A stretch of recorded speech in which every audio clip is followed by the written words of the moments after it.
Hey guys, it's The Amazing here. This is a video I like to internally call Chronicles of Misery, where I try to complete the design for an automatically reloadable string web shooter. This problem is a little bit harder than I had hoped, but we're pretty close to the solution to the problem, so I hope you enjoy watching me struggle. Iterations 1 and 2 you've already seen in my previous video, but iterations 3, 4, 5, 6, and 7 are all new, and I'm excited to show you guys them. So without further ado, I hope you enjoy the Chronicles of Misery, and don't forget to like and subscribe if you have not already.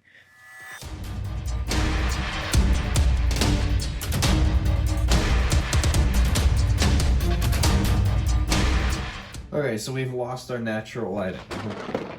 That's fine, no big deal. Okay, so we're gonna talk about this, and we're also gonna talk about, where is it? Is that what fell? We're talking about this, all right? These are two mechanisms for solid line web shooters. Basically, these are gonna be combined. This is just basically gonna replace this, and then it's gonna be done. Just this half is gonna be replaced with this, and then it's gonna be done. So we have here, what I'm attempting to do is with a single motor, have a mechanism that can wind something up and also shoot it out. So it's gonna shoot out, and then it's gonna have a string attached to it, and then it's gonna wind that string back up to a configuration such that it's ready to be shot out again. So this one here is missing a sort of elastic element, elastic element between here and here that allows this to be staying there. So you can see the rope is wound there, and basically as this goes over to here, then the rope can be freely pulled off, or at least that's the idea. It can't exactly do that. And then in here is the shooting mechanism. So let me see if I can start this up. So with a single motor, okay, don't break my window. Right. So the idea here, ooh, popped off. You don't like that. So if I have got the gear popped on, I feel like deja vu. So if I spin the motor this way, right, the issue is it's decoupled in this state. It's decoupled. These two parts are decoupled.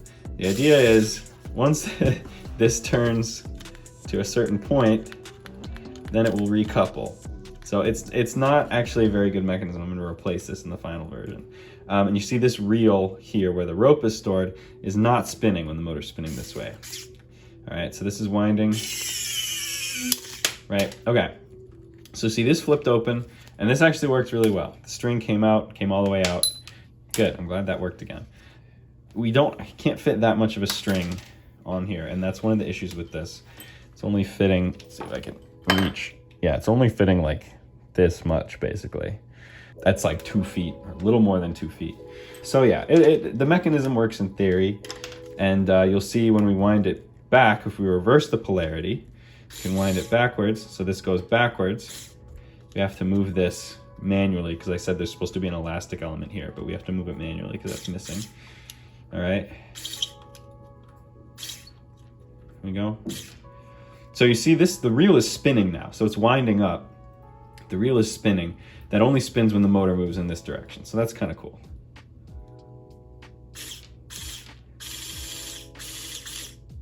All right, so that's wound up. All right, and so it's back. It's back. And so we can see if we can shoot it again. But you see, at a certain point, this becomes decoupled. These two parts become decoupled. That's because when it reaches that point, this needs to keep spinning, even though it's not still like drawing this, but this has reached a maximum point, but the reel still needs to keep reeling, right? And so that's an issue because when we try to move it back, it's decoupled. So I have to manually twist it a little bit such that it's in position so it can recouple. Even then, come on.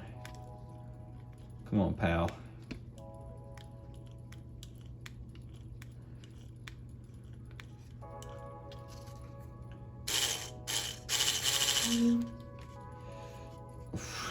tough. There we go. There we go. Okay, so it's gonna shoot out again. See, that time it failed. That time I wasn't able to pull out. So this kind of tangled a little bit here, which is not good. So like I said, the main problem with this, the shooting mechanism works real well. Something moves this way, and in here there's a little spring-loaded mechanism that shoots out the projectile. That's pretty cool, but you know, the real mechanism's kind of toast. So that's what I focused on next. And that's when I developed this, which is a much better real mechanism. And might I add, it's really important to this guy, to Zach, that this is small on the wrist. And he didn't care so much about the lengthwise direction. He cared a lot about the width direction, which I don't care about too much usually. And then of course the height, which is always important to me too. So I think this is a kind of a nice, you know, design, keeps it within there. Let's see if I tighten these straps. Okay, so it looks quite nice. You know, it's pretty much halfway down the forearm. So there's still space here. You can still bend your arm all the way and all that stuff. Feels pretty good. If it worked really well, that would be nice, but it doesn't. Again, not much string can be stored here.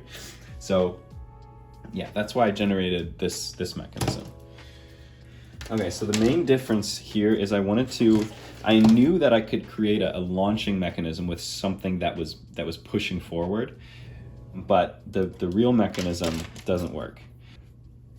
So what I wanted to come up with here was something such that the arm that like allows the string to be wound is actually able to move back and forth here such that the string winds this way, this way, this way, this way. And then eventually that arm will move all the way over here out of the way so the string can just be pulled off. And this works pretty well.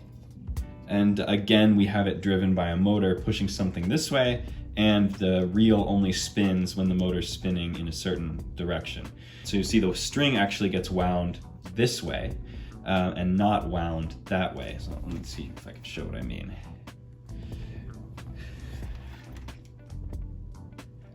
So if we just, right, so the motor's spinning this way and the reel's not spinning, which is supposed to be happening. And then this is kind of vibrating. I have to have something to like hold it down a little bit so it's not working properly.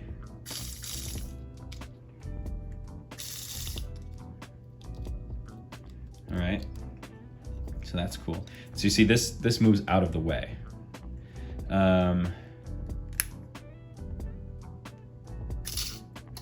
Right, so if let's see if we can do this. If this will.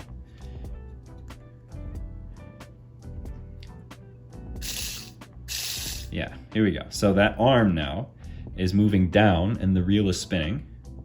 So it's gonna wind the rope. Pretty cool, right? And so let's say you don't have enough rope wound, right? Then just move the arm up again. Move the arm up again. And again, this is vibrating, so the arm is slipping out of its track. That's okay. Then just do it again. Except that kind of weirdly did some weird stuff. But you just do it again. All right, and now let's say you're ready to shoot. So you reverse the polarity motor again, except this time you go all the way such that the arm moves out of the way. And if we hold this down, let's see it works. Yeah, so the arm moves out of the way. And this is really easy to pull off because it got a little bit tangled there. It got a little tangled. That's the first time that's happened. But it's still pulled off really easily. And now it's broken. But you saw it work, so that's cool. Yeah, so it's you got the one-way mechanism, you got this mechanism. If you look here, it's like a slot that moves this way, and a slot that like curves. That's the path that it's supposed to go in. And then you've got this extendable arm sticking out here. That, yeah, that's pretty much it. It took a minute for me to figure out how to get this to work. If we move it backwards, you can see it move again. Let's see, I forget which way is which. Not that way. Right, so this arm, right, it's constrained in this direction to slide in this direction by this thing, which moves. So that slider moves, and while it moves,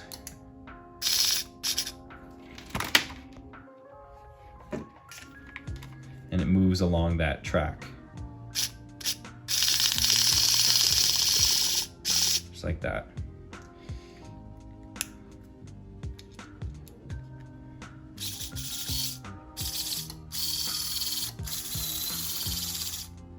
Pretty cool. Pretty cool. So that's that. These two devices were pretty close. All I gotta do is take this and replace that, and we got something that works.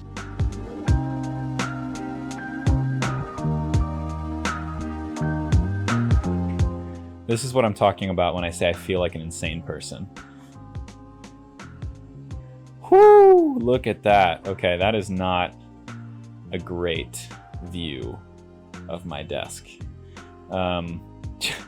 So, yeah, we're gonna get a print started now. Okay, let me show you guys some of the other designs that I built. So this is, I think, number 3, because in the last video I showed you guys number 1 and a little bit of number 2. This is number 3. This is number 4. So yeah, let me talk about these a little bit. So this idea, you know, I came up with this one. I thought this one was gonna be the end all be all, but Zach actually came up with a really nice reel idea. This is my last design with my previous reel idea, with an arm that has to move back and forth to wind the filament on the spool. So if I connect this to power, that's opposite.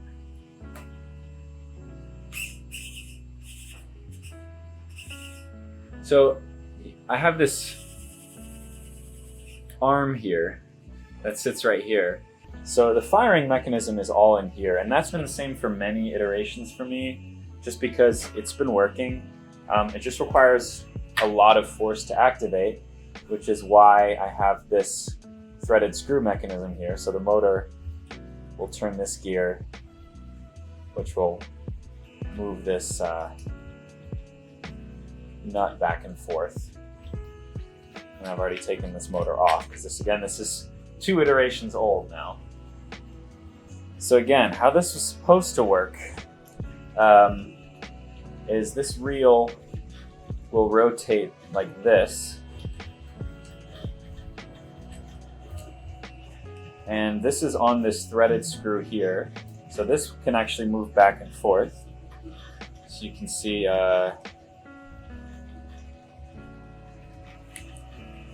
one example, moving forward,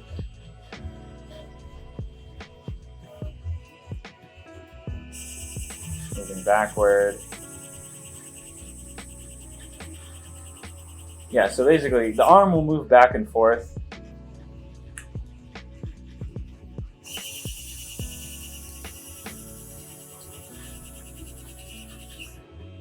The arm will move back and forth, and then I have a sort of pathway that moves the arm out of the way when it gets up here.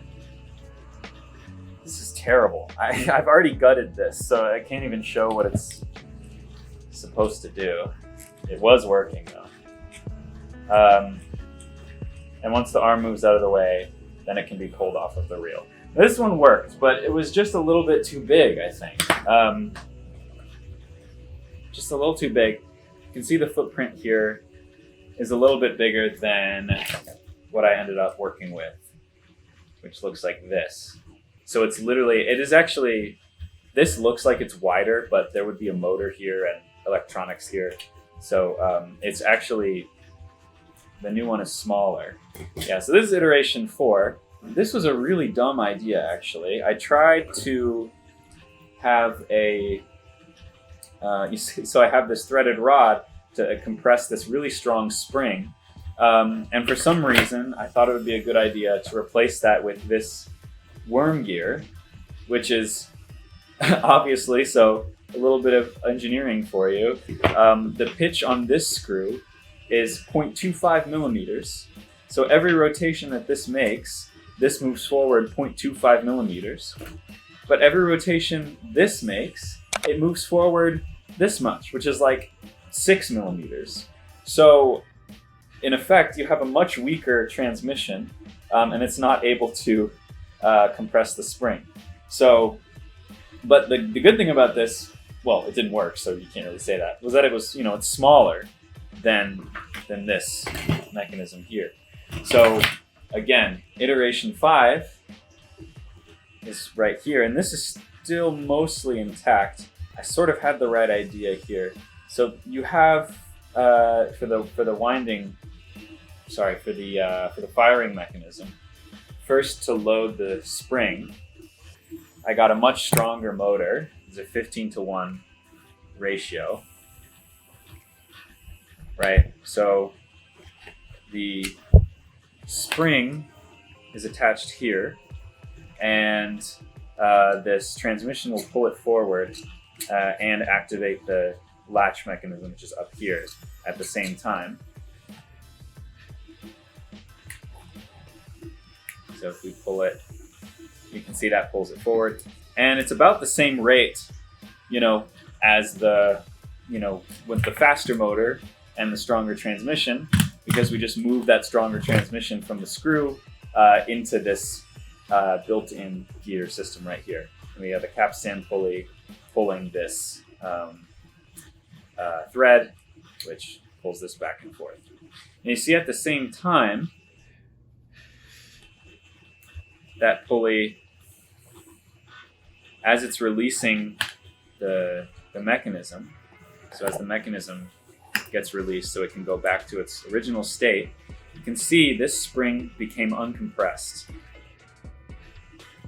And that presses this reel into this other coupling gear here, which we can then activate the winding mechanism.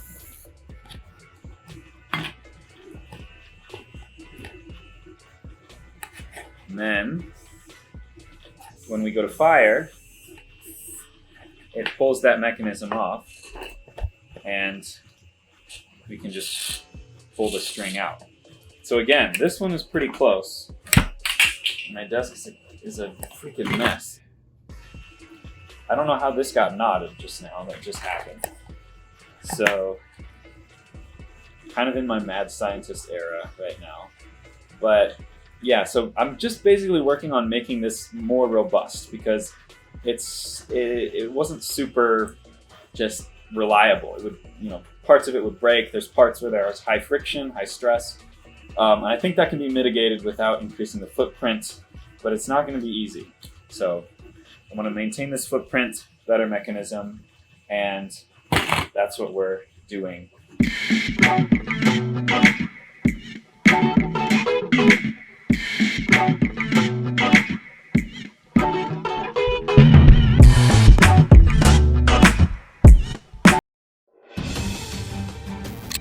This right here is my latest design. Everything works individually. The winding mechanism works pretty good now. It's pretty low resistance, so that's good. Okay, let's see if we can fire it. This is gonna be tricky here.